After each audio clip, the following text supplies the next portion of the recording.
2, 1. We are going live. All right, we're live.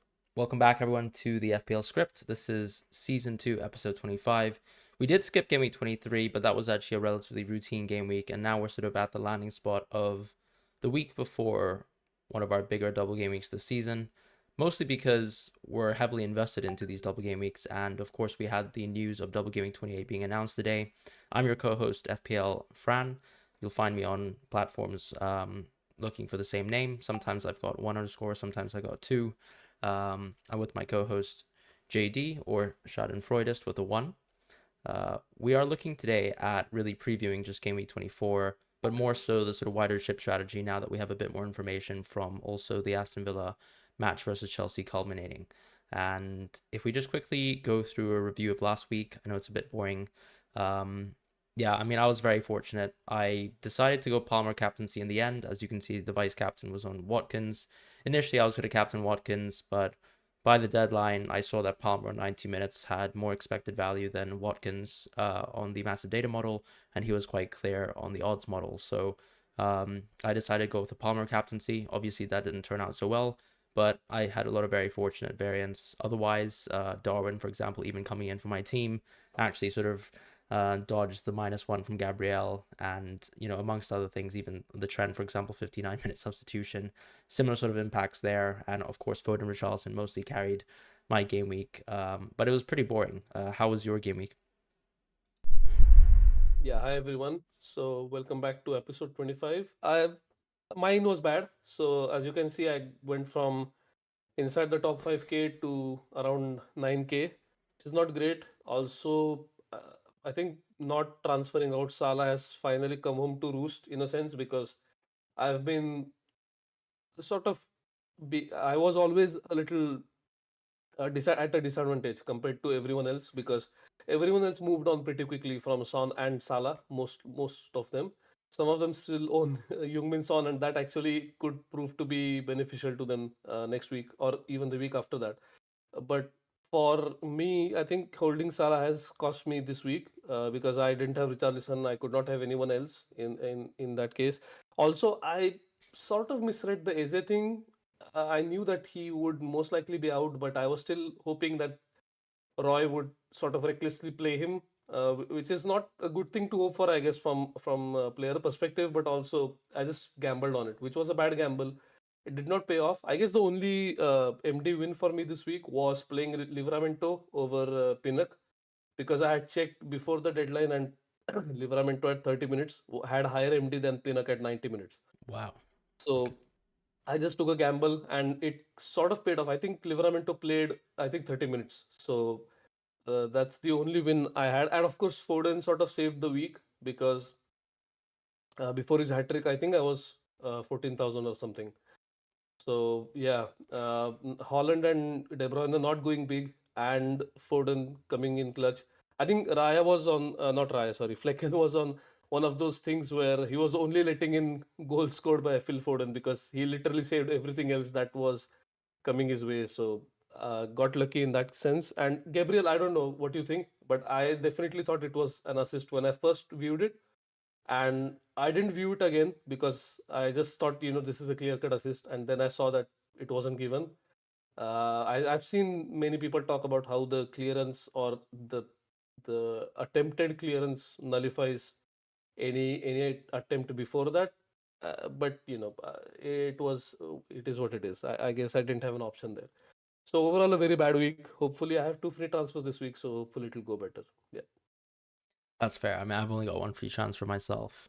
But let's actually quickly, skip on over to the sort of central topic of this week, which is really just looking at chip strategy and having a small little update on that based on, first of all, the Game Week 28 announcement, and then second of all, of course, the impact of Aston Villa losing to City within the FA Cup. Now, City or Chelsea, sorry, losing to Chelsea, and Chelsea, of course, still have one more game versus Leeds before we actually know that their sort of blank game week in 29 is set in stone.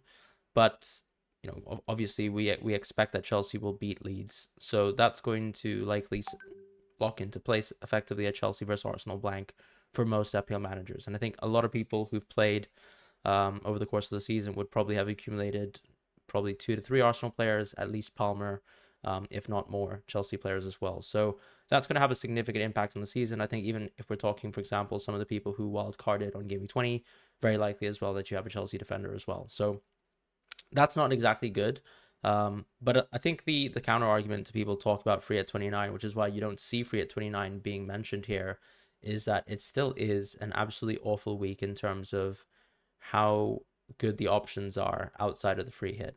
And a lot of people as well are now, as a result of that too, just thinking about, instead of playing, let's say, an early free hit to sort of accommodate for 29, why not just wild card earlier and try to make your team accommodate for that as well, as part of your plans. But the big strategy that really has emerged is this line of wildcard 27, bench boost 28, which I think is also sort of a bit of a slash with, let's say, bench boost 37, if somehow you can get your team there, and then free hitting on 34. But the central theme that I can see between the two chip strategies that we have is free hit 34. So maybe do you want to just talk us through why you think that's become, like, let's say, the meta, I suppose? Yeah, so before this week, there were a lot more strategies that seemed to be viable because we still didn't have an idea of when Luton Bournemouth double game week was going to be announced. So now that we have that information, and also we now know that United will be going to Nottingham Forest for the FA Cup game, and dependent on if United can win, Luton versus Forest could also potentially be added to blank game week 29.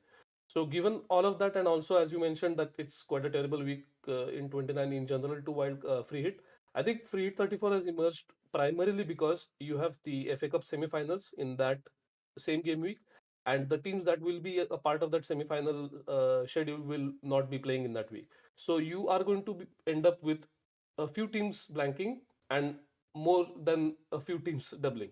So that's kind of awkward for a bench boost, I would say, because ideally you would want wildcard 30, bench boost 34, for example, on the second line that we have on the screen there. But because it's such a weird structure, and I think it's always the case, but this time it could be even more so that the blanks could really influence uh, what chip strategy we pursue, and we won't find out what the blanks will be till the quarterfinals are played. And also, the fixtures don't matter, I guess, because they're going to be played on the same weekend. But in that case, free hit 34 seems ideal because you get that out of the way, so you don't have to worry about which teams are blanking. You can just ignore their players, but they are good long term holds, I think. So if we assume that, let's say, Man City is a shoe in for semifinals, you could basically just avoid their players for that week, but then you have them before that week and after that week for uh, double game week 37. So the other question is, do the assets you have from Man City, are they going to play in 37? Because it could very well be the case that Manchester City is involved in UCL semi-finals, potentially in UCL final, and also maybe in the title race all the way. Sorry, not all the way in the title race till 38. So if the title race is wrapped up before that, then they would most definitely shift their focus to other tournaments. So in that case, it does become quite sticky. So I think from those perspectives, free hit 34 just becomes that much more viable. Even if you do want to wildcard in a game week, which is not mentioned here, I think free hit 34 is still pretty much the way to go. And talking about the first line, the only thing I would also add to that is bench boost 28 seems to give you more EV, but I think that EV comes from the fact that you are able to pick better players. Because there are only two teams that are doubling, and you can't double up on both of them because Bournemouth are more likely to blank than not, given the fact that they're playing Leicester in the FA Cup. So if you, although we will find out about that. So that's the good thing about wildcard 27. It's that you will know the quarterfinal fixtures before you actually wildcard. So if you, let's say, fortuitously stumble upon Bournemouth and Luton both playing in that week, you can very well triple upon both of them and then just carry on having that for blank game week as well, and then move them on as you go. Which I don't know. I want to get your thoughts on this as well. But apart from, let's say, having Neto and Kaminsky, and let's say Solanke and someone like Ross Barkley, I am and Doughty, I guess Alfie Doughty has become a great option. Do you think there are any other potential assets that we could look at? Yeah, I guess it would just be Bournemouth midfielders, right? So Realistically, your Tavernier, maybe Kluivert, Tavernier I has been guess. benched though, right? Yeah, he Last has last been. week. He has, and I think yeah, Yeah, that's the sort of issue with the team. But you probably would also have a better understanding of, let's say, who's getting good minutes by that time. yeah, yeah. Fair Although enough. I think Yeah, even previously, I mentioned to Critic when we were sort of discussing Tavernier that he had also been benched the last time around when Bournemouth effectively had like a midweek game. So maybe it's the case that none oh, of their midfielders will really share good minutes anyways. But I think it's interesting, of course, sort of looking into whether Kluivert can actually get consistent minutes going forward, because his minutes have sort of upticked over the course of the season. Um, and that's pretty much it. You know, you've got players like Semenyo Sinistera who can play. Semenyo obviously plays a lot of minutes as a starter, but I just think there's not too much value there. So I guess it would just be Senesi as well, you know, on top of Doughty from that Bournemouth team. And, you know, going back to Luton, really, I think one of the issues, of course, between those two teams is you actually want a goalkeeper, right? Because a lot of us have yeah. two goalkeepers. And so you're probably going to be investing into one goalkeeper only, which then probably also maybe naturally leads you to getting Doughty as well, because I think he's so much better as a pick compared to, let's say, Senesi, where you're Hmm. just sort of investing into a center back compared to some guy who literally has like 0.2 XA per 90, and probably the most amount of games to play remaining within the league. So I would much prefer Doughty, but then, you know, coming from a wildcard 27 point of view, you'd also know, as we sort of mentioned, what happens to Luton and whether you can actually call upon Doughty, for example, for blank Gaming 29. So I think probably a lot of us are going to be leaning to just Solanke really out of Bournemouth, if I think about it that way. And then actually more so Leeds players will fill up the rest of our team. But you're right, actually. Like, I mean, do you really want to hold those players? Is it actually going to be that lovely of a bench boost? I think that's a fair sort of counter argument as well.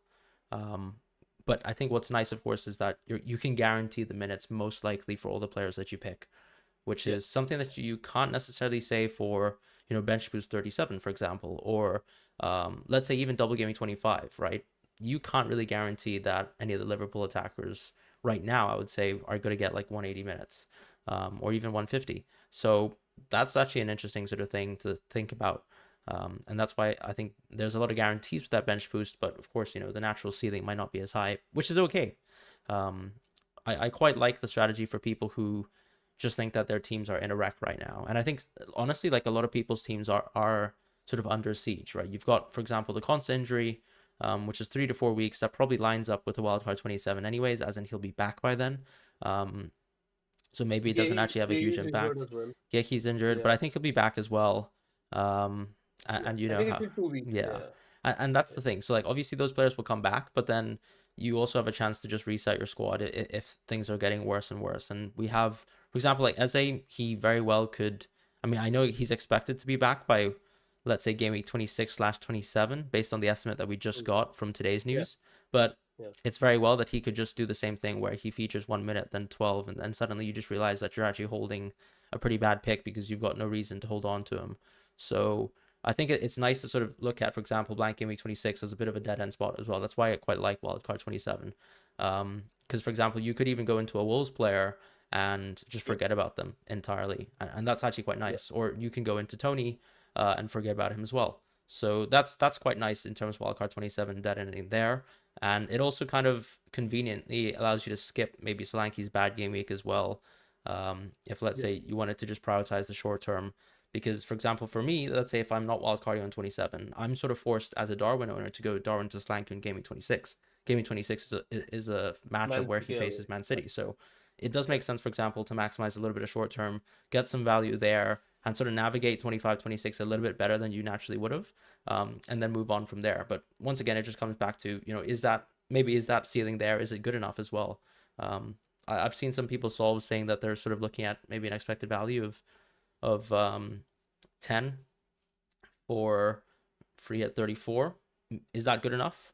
It really depends on, you know, how good the transfers are in between, for example, that period. So, you know, is skirting that good enough for you? that's another question, because you also know that when you wildcard that far ahead of the curve, that you're probably going to stumble a little bit more than most. What is nice though is that you don't have the reverse issue with a bench boost, I suppose, where if you're wildcard 30 and you follow the second line, I mean, it's a long time waiting for 7 game weeks to get a bench boost off on 37, which maybe that's actually worse, to be honest. I think naturally it always makes sense to wildcard into a bench boost. Wildcarding into um, a bench boost 7 weeks after always feels like you can't have any guarantees. And if anything, it always sort of reminds me of a situation where you're going to be taking hits, just naturally. I think I remember last season we had to do that. Yeah, Was it De Gea's injury, or no, Shaw's injury? I was injured. Yeah. Forced us to make some moves, and those will happen. Mm. Those are just inevitable. We've seen it this season. So yeah, I think that's one thing too. Just to talk about wild cards, though, I don't think necessarily the specific windows of the wild card are set in stone. Yeah. I Yeah. think you could argue, of course, that wild cards after 27 are set in stone, because you have, as in that's the only option, because wildcard 26 or 24, you don't get enough information on 26 unless, let's say, you've got maybe one of the worst teams in the world on blank gaming 26, which I actually think I fall into that camp. I have a really bad team, but because you don't get enough information on 26, particularly with Luton, I think it's just not worth it. Right. I mean, as you said, Nottingham Forest could really beat United. Like that is still a huge stumbling block. So we Yeah. would have much It is. preferred, if Bristol City had, for example, lost today, I actually think that I'd be quite Oh, comfortable one. wild. You mean Or one? sorry, if Bristol Yeah. City had won today, for example, I might have Yeah. actually been quite comfortable wildcarding on 26 and just sort of praying that, Yeah. City would beat Luton, which is Yeah. perfectly normal, and that Chelsea would beat Leeds, which I also think is very safe to assume. But that's the issue that we have at present. So you can't guarantee those things. So you have to sort of wildcard after that. If you wildcard now, though, I can also understand for the type of manager who doesn't have many Liverpool and City players, I think it's actually okay to wildcard now, because you do know what you're playing in front of you in terms of the sort of 24, 25, 28 period, and even the 29 technically, or as much of the landscape as possible. You can hedge your bets Mm. on 29, but you can maximize in the short term as well, and probably benefit from the lack of Liverpool and Man City that you might have. Because I know a lot of us have naturally followed a structure where we've always believed in these double game weeks coming to fruition, but some people have also deliberately played without Liverpool players, and I think it's perfectly valid to create a strategy around that, or even if you're, let's say, free hitting on 25, to circumvent the need to own Liverpool at all during this period. I think that makes sense too, because when you look at, for example, wildcard 30, I think that's a convenient spot, because you look at those fixtures for 30 plus for City, and you know that naturally you're not going to own Holland, because game week 29 is a blank for City, and then game week Yeah. 30 is a perfect sort of jump on spot to go on to Salah, where City basically have 3 bad fixtures in a row. So that's, I think, the benefit of why people are looking at sort of your wildcard 30/31. At the same time, though, just like we said last week, I still But think I think you can for wildcard in for, 33. no, but for 30, I think the other plus point, I think the biggest plus point is that you dead end into 29. So Yeah, you just don't have to worry about what transfers you make all the way till 29, because that's all true. you are Yeah, worried about is that blank game week. yeah, And as you already pointed out, the good thing is that we are getting information as we go along. Like, for example, we will be getting all the information for blank game week by 26. yeah. And then as we move ahead, we will still get information till we reach 30, and which is the last international break. And that in itself, I don't think is a big enough factor, but the fact that you can dead end into free blank game week 29 just enables you to set it up much better. Also, one more thing I did realize was, as you said correctly, wildcard 27 is not set in stone, but also you need to think about what other chips you need to play. Because if you are targeting other chips for certain game weeks, those game weeks are all ruled out. So, for example, there is no way anyone is wildcarding in 28, right? I certainly don't think it's that viable, given the fact that you could easily play your triple captain in that week if you don't want to triple captain Holland, that is, which I think is a scary prospect because of the fact that he's played 82 minutes already. So I think it's going to take a steely resolve to not triple captain him when everyone else is going to, and his effective ownership is going to be definitely above 200%, I think. Yeah, I agree. I mean, Yeah. Obviously, the outcome can be like just like last season where the Holland captaincy or double Oh game, my the God. initial double Yeah. gaming didn't Yeah. necessarily fly. But I mean, even this time around, when you look at the double, like these are still good fixtures. Like these are still reasonable fixtures. I think the Chelsea game was the same as last time, right? I think Spurs away was the other one. Didn't What we would have be double United game as week? one of those fixtures? No, no, no, no. Because he scored a hat trick against us. It was in October. The game Yeah, was in yeah, but October. no, but it was the reverse fixture. Oh, No, the reverse game. Oh, yeah, yeah, yeah, yeah. He blanked in that game. Yeah. yeah. So that was a bit of a an L from that point of view. But I also think yeah, like these fixtures are still better than that. Ultimately, it's like Chelsea. We've talked about Chelsea like as a defensive team. They're definitely more geared towards attack. I know they just kept a clean sheet versus Villa today, away from home, which is actually probably one of their best away performances this season, if you think about it. Like we were talking about how Chelsea have done extremely well versus some of these sort of bottom half teams on XG. And kept some good results, but anytime they faced like a serious attacking team away from home, they've sort of melted. This time around, of course, the fixture is, I think Chelsea away. But yeah, and then you also have Brentford at home. They just played incredibly well at Brentford, so I think it they are feels both better than home last fixtures. season. Are they? Is the Chelsea Yeah, yeah, fixture at because home? Oh the no, no, yeah, it is, Chelsea, it is, it is actually, yeah, yeah, it is at home. Brentford game was 4-all. Yeah. So actually, yeah, I mean that's an extremely scary game, and I think I would like to think Chelsea's gonna crumble whether they play Thiago Silva or not. Yeah. So it's just a minutes thing with Holland, I suppose, in Game Week 25.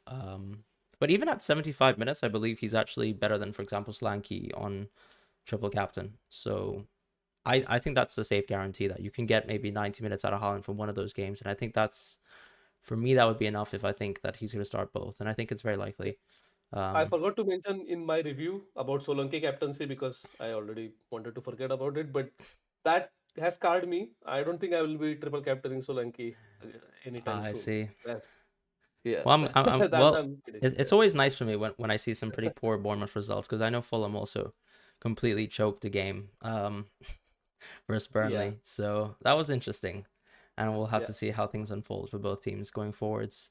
But yeah, I think that's chip strategy for now. The only thing I wanted to say um, also is that I I really don't know what to do with my sort of game week 26 team. A little bit of a private note, but I've got some issues. Like I've got Eze. He's injured still. The 3 to 4 week time frame, I guess, could allow him to start versus Burnley, which I think is suspicious. I would say I'm not gonna buy that he's gonna start there, but I think also Roy's under pressure both ways, right? To start him and get results, to also bench him and not have an asset There basically is turn into value. Yeah. Yeah. a piece of paper at the end of the day. And then yeah, for Chelsea Tottenham players,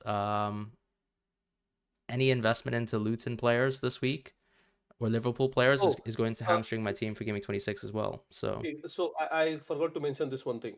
I think if depending on whether you want to wildcard in 27 or 30 is going to dictate which player you bring in. Either you bring in a Liverpool defender or goalkeeper, or you bring in a Luton defender or goalkeeper. Because if mm-hmm. you're not wildcarding in 27, I think a Luton goalkeeper or defender makes more sense than let's say Virgil or Allison, Yep. because they have two double game weeks and you don't plan on wildcarding, so the window to get them is that much shorter, I think. But if you want to wildcard, then it doesn't matter. I think the double game week is pretty bad for Luton, even though United at home, I would give them not an unreasonable chance of, let's say, keeping the score down or even keeping a clean sheet. Honestly, they have had pretty good results at home, so uh, from that point of view as well, it's not as bad, but also it's still pretty bad in terms of expected value as well. So if Right. that's the only double gimmick you want to get, I would go for Allison. But if both, yeah, Kaminsky for you, I think because you don't plan on wildcarding in 27, right? I think for you, Not right Kaminsky now. slash No. Yeah. yeah, yeah. For you, I think Kaminsky slash Doughty becomes that much more viable, right?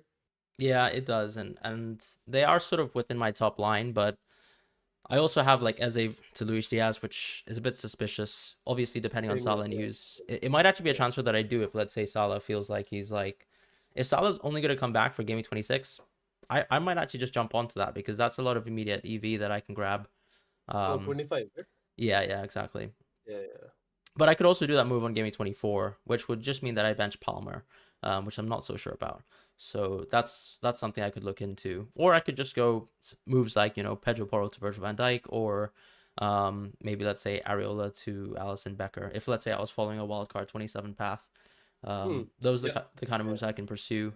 Even Richarlison to Jota, for example, is a move that I can do if I'm wildcarding on 27, and then I can also probably pull out even another Leeds player. So this kind of reminds me of like wildcard 8 when we had Luton as well playing, and I sort of skirted Morris, and then I actually ended up wildcarding on 8, which meant that I should have actually done a Morris transfer and even captained him, for example, which I probably Hmm. might not have done anyways because I think I was Hmm. pretty pretty low into Yeah. We Morris. were. I Both of us remember. were. Yeah. Yeah. That was our thoughts at the time, but even still, like having Morris within my team would have been a net benefit on an EV point of view. So I'm thinking now, like if I roll this week on Gaming 24, I do have to sort of lock in my moves next week, and decide whether I go for Gaming 27 wildcard or something later. It is tempting to go Gaming 27 wildcard though. I feel, because my team stinks, and if I can maximize, for example, Gaming 25, I won't feel so bad about the hits that I'm going to take on Gaming 26, and instead of, for example, taking hits like Darwin to Slanky where he plays for City, I would be taking hits like Darwin to Tony where he plays West Ham, and that might feel a little bit mentally better. But the idea of taking a -8 before a wild card, like 1 week before, is not something I'm sitting is not something that is sitting well with me. So Yeah. I think the Yeah. information that I personally need to get is as a news and things like that, before I make my plans. Are Do you you think you planning on can? using both your free transfers this week? Yeah. Sorry. Before I come to that, just wanted to ask one more thing, which is, Yeah. uh, can you stave off the decision till later, as in make moves that don't commit to a strategy, or Hmm. is it that you have to make a move this week, which will determine what path you take? I think it's like you say though. It's like if you go for Luton players this week, it feels like you are. I think the Luton sort of the investment into Luton players is sort of like your whole I'm open to all routes and possibilities transfer. Whereas if I Mhm. went for a move specifically to let's say get a triple up of Liverpool, then that's my confirmation that I'm going for wildcard 27.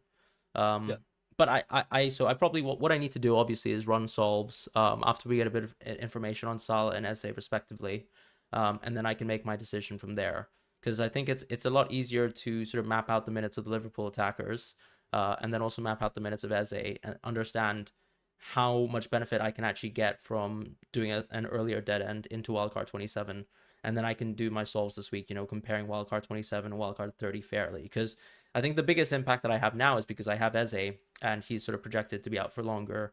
Um, unless I adjust his minutes, which I think is also unfair because it's very likely, you have a time frame for being injured and you have a time frame for coming back and sort of going back to full match fitness. So if he's going to sort of have like 1 minute, 20 minutes, 25 minutes, once again, he's probably unlikely to play Gaming 26 or be effectual. So I probably have to sort of run solve safely like that and then make that decision because I don't want to lose that short term EV as I said. So going for Luton players, it could hamstring me, right? Let's say I plan for wildcard 30, but then suddenly I find out on game week 27 that Luton actually aren't going to play in game week 29. Then I'll actually probably force myself into wildcard 27. I would lose the short term EV that I would have gotten if I went, and sort of Yeah. maximize on Strategy wise. Liverpool. Yeah. Yeah. And I don't want to do that again because I felt like that was a mistake last time.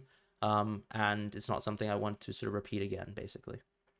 Yeah, and also, sorry, coming back to the question you asked me, for my two free transfers, I think because I'm fairly committed towards wildcard 27, I'm just going to be bringing in Jota and Virgil Yeah. using my two free transfers. And then next week, review is almost insistent, as you pointed out already. It's insistent on taking loads of hits.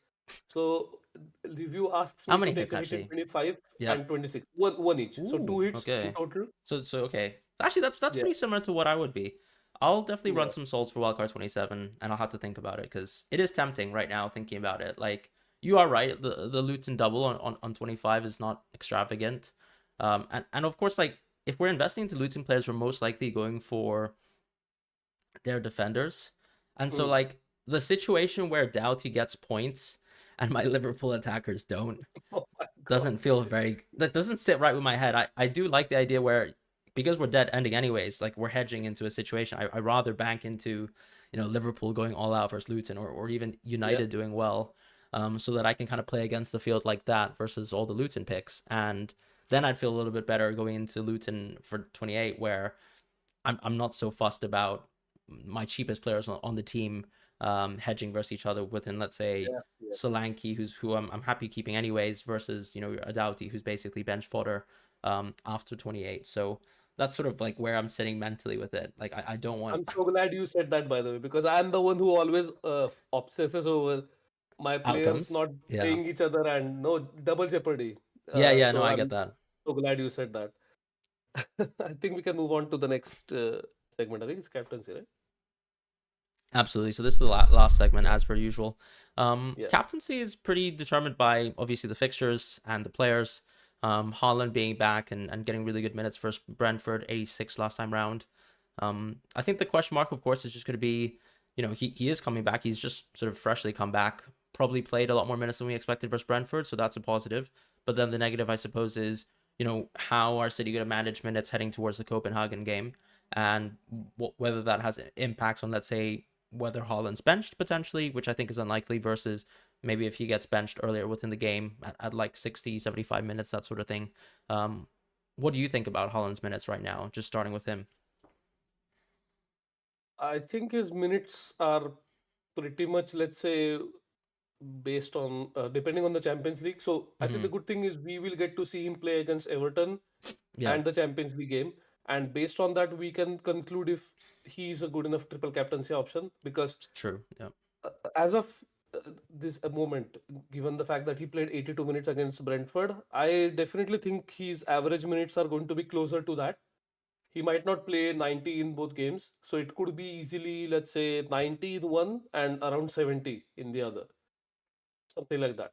So when you think about it, it seems weird because when have you seen Holland getting subbed off around 70? Very, very rarely, right? I think the only case Only if was they when he destroy a scored team. a hat Yeah, trick or exactly. something, and then he got subbed off, because I remember a lot of people complaining about him playing only 60 minutes but still getting a hat trick. So I think that's the only case where that is likely to happen. But also, his injury was prolonged, and the Holland that we knew was coming into the Premier League, and the Holland we expected to play less minutes than he did, always had muscular injuries Yeah. when he was playing at Dortmund and previously. And this was a bone injury. So I am no doctor, so I don't know what that means, but it also means that it's not the same as previous instances. So I am a little hesitant to commit on xMins. So the good thing is triple captaincy decision can be made 1 minute before the deadline as well. So you don't need to commit anything to that. I guess the commitment would be that if you don't triple captain Holland, then whom do you triple captain and when do you triple captain? So that discussion then becomes a lot more open, because Holland will also have another triple double game week, sorry, and Liverpool have a double game week, which is pretty spicy, and you could easily triple captain someone like Darwin Nunez. Although many people look at him hitting the crossbar 4 times or the post 4 times and don't want to do that, I'm more than happy to take that bet. I don't know if you are. You have owned Darwin for 7 weeks now, right? So I'm more interested in what you feel in terms of triple captaining a Liverpool asset. Yeah, there's no chance I'm triple capturing Darwin, but that's also because I think that they just have a cup The fixture minutes, sandwiched with it as well. yeah, the minutes, yeah, Like, so fair the, enough. the minutes really Yeah, should just be split. Um, yeah, and yeah, that's it really. Like, I think it's Holland for that. But I mean, even this week though, because obviously you said that we're gonna have time to look at Everton. But I mean, like, let's say for the Everton fixture, like, are you expecting to captain Holland for this week? yeah. I think Okay. I'll have his minutes at 85, around 85. Wow. Okay. Yeah. So That makes him yeah, a very clear captaincy as well. yeah, Just to point exactly. out, yeah, because I was sort of looking at 75 compared to, let's say, Darwin's 85. It's around those sort of thresholds where they're a little bit closer, right? If, let's say, Holland clocks, I think 75, I think Darwin needed to sort of play maybe at least 80 minutes to sort of be close to Holland, which I think is actually very manageable by Darwin. So I'm tempted by a Darwin captaincy this week. I've got to be honest, because I also think, like, right after a benching versus Arsenal, it is so unlikely that he's going to get sub 85 minutes. To me, that's my opinion on Darwin for this week. Expecting that Salah No, won't but play. do you think? I think the only factor here is he completely fit? Holland, Because whatever, no, Darwin. Darwin. Oh, right, I because guess you both. think there's Yeah, an I guess both. impact. Well, I mean, I'm gonna have to take Klopp by his word because he mentioned that the Darwin benching was Kind of was tactical, tactical. he said, right? Yeah, Yeah. exactly. So I'll have Exactly. to sort of trust him Yeah. there. And then I also Yeah. think we've seen him in training as well with the boot. The issue was apparently, whether there was like swelling within his foot and whether he Yeah. could put a boot Yeah. on, blah blah blah. But yeah, I think he should be fit enough to play. So Yeah. The blah I blah don't blah was I, a you might catch me great captaining crop Darwin impression. by the deadline. So um, it would be pretty tempting. Yeah, that makes sense. I think it's pretty close between Holland and Darwin if you adjust their minutes. I think for Holland, as you said, if you think his minutes are above 85 or even It's not 80, I close. think Yeah, he's clear. exactly. Yeah, yeah. Do you want to take questions? I know we didn't even. I think we didn't even let people know we are streaming today, so Yeah, no, there that's aren't fine. that But we many actually have people. a really healthy amount of viewership. So thank you guys all for being Oh, okay. here. Yeah. Thank you Um, everyone for being here. Yeah, it is Yeah. 11:43 p.m. right now, and I'll be heading to work tomorrow. I know you're also going to be you're going to continue working after this probably. Yeah. That's Um, crazy. but K7's question is, would a bench boost Game Week 25 be viable, having not wildcarded yet? I would say no because I think I'm taking the assumption that you actually have Palmer within your team, and Palmer sounds awful versus Man City away. Mm, And I'm also going to assume that one of the players within your team is a piece of bench fodder. So unless let's say the piece of bench fodder has suddenly become Doughty, then that's fair enough. It also comes down to what your second keeper is because my situation within my team, excuse me, sorry, I'm a little bit ill. Um, is like I think I've got Areola probably, who's okay, pretty mediocre. But I think just adding up, for example, Ariel and Palmer, that's like probably 6.5 EV maximum. And then you'd probably need to have 9 EV between the next two players, which I think is so unlikely. Like unless you let's yeah. say have 7 doublers or something like that. Um, I just don't think that a bench boost 25 makes any sense. If you don't have Palmer and magically you actually have, I don't know, triple Tottenham, for example, triple Liverpool, triple City, and maybe you even have, I'm not sure actually, what are the good teams on Game Week 25? I guess technically Brentford obviously players as well. I just don't think it's going to happen though, is it? Like even Aston Villa, they No. don't technically have a No. good fixture. Brighton, I suppose, have a good fixture, but then also if you've got Estupiñán on your bench, can you guarantee his minutes right now? I would actually love to see Estupiñán's minutes versus Tottenham before I could even make a conclusion on where his minutes are at right now. So right now, in Yeah. my immediate Yeah. thoughts are I can't even dream of people's benches being good enough to 25. I just think Yeah. you put your best 11 out there and you just enjoy the double game week for what it is. Yeah, fair enough. He also says, would a strategy of selling Solanke for Darwin this game week and not getting KDB in game week 25 be wise? So I am doing exactly that. I Yeah, am selling Solanke for Darwin because I think Solanke, okay, Newcastle away, the Luton game is still an outlier. I think the Newcastle defense is not as good as it was last season, definitely. But I also think that them conceding 4 goals to Luton is still an outlier. I don't think that's going to be the norm. think They so. are not going to be conceding 4 goals every game week at home. Have you seen Chase's like rolling expected goals conceded Yes, I have. They graphic? are I'm just second from curious. bottom or are they bottom? They're actually bottom. They are bottom. Yes, I was just confused between those Yeah, two no, no, spots. that's right. Yeah, they are absolutely rock bottom right now. The only thing I would say is that I think has something to do with personnel as well. I Okay. know they are Yeah, just no, doing like bad the as a knock-on team impacts right of now. people playing too many Yeah, minutes. yeah. So I definitely think it's not going to be as bad, but also I would not say that Newcastle away is now a terrible fixture for Solanke. So it's just between Watkins and Solanke for Watkins playing United, but Solanke plays Fulham. So I'm just going to delay this decision by 1 week, and then next week, whichever striker, let's say in God forbid Watkins gets injured or something, then I can do Watkins to Darwin instead. So I'm Yep. just going to delay that decision by 1 week, but I still think Darwin is a fantastic option this week. I'm going to be extremely terrified because I'm going to be owning Jota most probably. And every time Liverpool score a goal, it's going to be, oh, has Darwin assisted or scored? Because that just cuts into whatever Jota gets or potentially could get. So definitely a viable strategy, and not getting KDB is completely fine. I think review is suggesting me to get KDB because I still have Salah, so I have a lot of money tied up in a player who potentially would not play in 25. So yeah, not getting KDB is perfectly fine. I think having someone like Walker could very well be much more prudent in terms of blank game week as well, because you need to field three defenders. So from that point of view as well, do you could be well off with Walker. Yeah. Yeah, I'm curious, actually, one question that I'd like to ask you. If you're, because you're planning wildcard 27 on your solves now, right? Like, what are the hits that you're taking now for gaming 26? Like, what transfers are you sort of projected to make? yeah. Let me quickly pull this up because I already have it on preview. So if I go to the wildcard 27 solve, so one hit I know for sure is bringing KDB in for the double game week, which Okay. I'm still not a big fan of, but also because I don't have triple city, I guess that's the reason I why preview honestly, I wants me would to do get. it. I mean, you call Yeah. me grassy, but I'm pretty jealous of people who can go into KDB. So just to talk more about the hits. So the first hit is AZ to De Bruyne and Watkins to Darwin. That's the first hit, Very good move. and yeah, and then the second hit is Livramento. Sorry, what is this? Livramento to, because I think Wolves play Sheffield United, right? They do. Yeah. Dawson, So the Kilman. moves are basically get two Wolves players Yeah. for 26. Have you tried Ait Nuri at 90 minutes? Does he sort of I have. does he feature Hmm, higher than, let's say, a Dawson or Kilman? he does. Yes. Yeah, Yeah. that could be interesting. So I think. it definitely is, and I Yeah. think from what I read on, let's say, Wolves fans' perspective, Right. they seem to think that whenever Nori does not play, Wolves are just a Worse. worse off attack. Yeah. Yeah. I agree. He's a Yeah. huge ball carrier.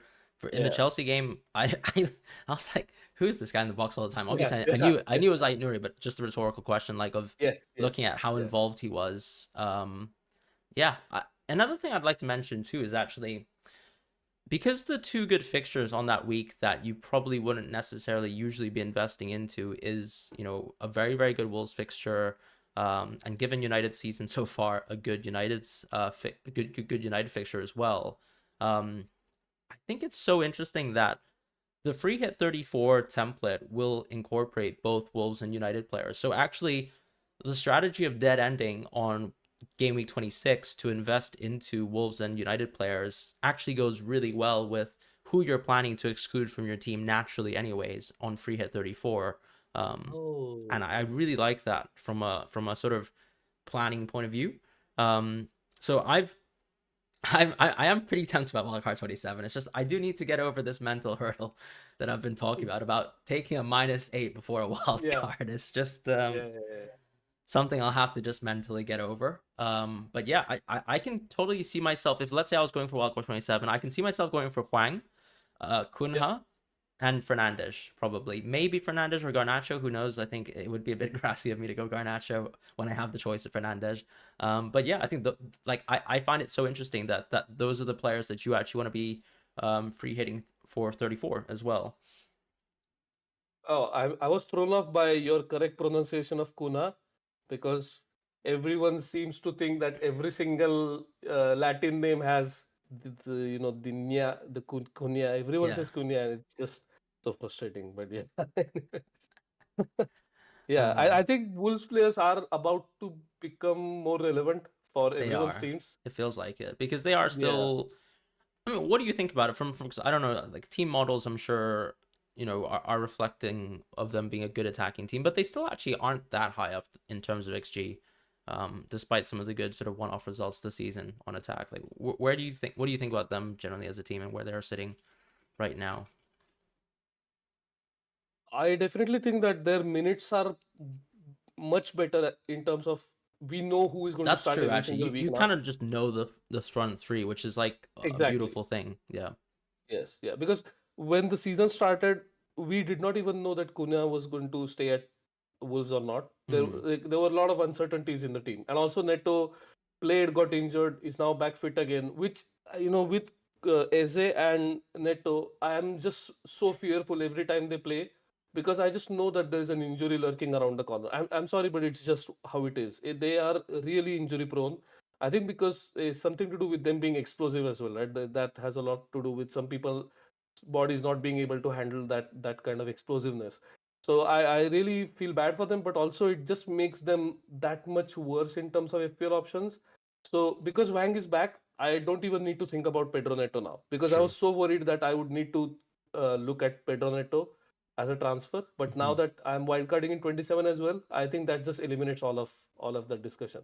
Yeah. The Uh, only thing I wanted to mention yeah, is that I believe looking at Chase's sort of rolling XG graphic, that Wolves are still pretty low down the table in terms of XG, but yeah, miraculously somehow have become like a pretty resolute defensive team, um, which obviously goes against our expectations. But I think also you have to understand that really the middle half of the table in terms of XG is quite far away from the top half, and Wolves are still amongst teams like United, Brighton, and Fulham, which I think is very, very good company, right? If your sort of rolling XG average is around there, that's totally fine. Like, as long as you're living in that sort of breathing room and you have players, as you said, that are so much cheaper. Like, if we were looking at João Pedro or Garnacho, or for example, I don't know, let's say if Kudus was cheaper, like these are the type of players that sort of Wolves are from a price efficiency point of view, and that's why they're picks that we're looking into. Plus, of course, they do happen to have fixtures when people